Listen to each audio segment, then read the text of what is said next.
So I just listened to Greta Van Fleet's new album. I've been kind of confused though because everyone keeps calling this their debut album when they came out with what I thought was an album last year. I've been told that apparently that was a double EP, not an LP. So I guess Anthem of the Peaceful Army is their first LP. I'm just sitting here over here thinking, why make it complicated? But whatever. Anyway, as some of you may know, this album kind of got trashed by Pitchfork earlier this week. And honestly, I don't disagree with what they said. Greta Van Fleet's a pretty derivative band. I mean, they clearly want to be Led Zeppelin. But honestly, that's not even the thing that really bothers me about them.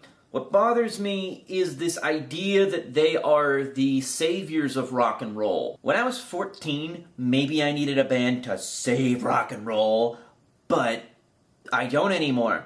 Rock and roll isn't dead. With just a little bit of research, you can find a good rock band. Just because they're not hitting the top 10 right now does not mean that rock and roll is dead. That's stupid. I might be a little biased because I live in Brooklyn where you can stumble upon a rock show pretty easily, but it proves that rock bands are still out there making music, just go find them. To me, that's why I think Greta gets so much hate lately. If the hype behind your band is that you're the next Led Zeppelin, you're gonna get some haters.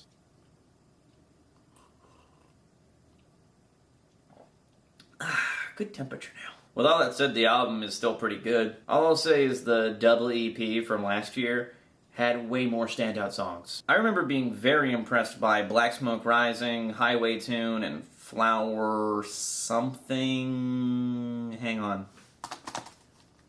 Flower Power. It's called Flower Power. Also, that cover of Change Is Gonna Come is pretty awesome. The conclusion that me and my buddy Colin Garsha had was that while the album itself is pretty derivative, the performances are still really good. Say what you will about the lead singer Josh Kazaka, I think that's how you say his name. He does do a really good Robert Plant. It's a little over the top sometimes, but it's still really good. I've also been told that they're really good live, but that's not from me, that's from Garsha. I haven't seen them yet. But if you're looking for a band that deserves the title of Rock Saviors, not that they'd accept it because they're awesome, go for these guys. They've been my favorite young band for the last 5 years or so. Gerrish is actually the reason I found them at all. Him and I went to go see them junior year of college, I think, in a bar in Boston, and they were better than the band they were opening for. Enough about Connie, though. I'll probably do a full video on them later. I guess to end this off, just, thanks, Gerrish, for introducing me to cool bands.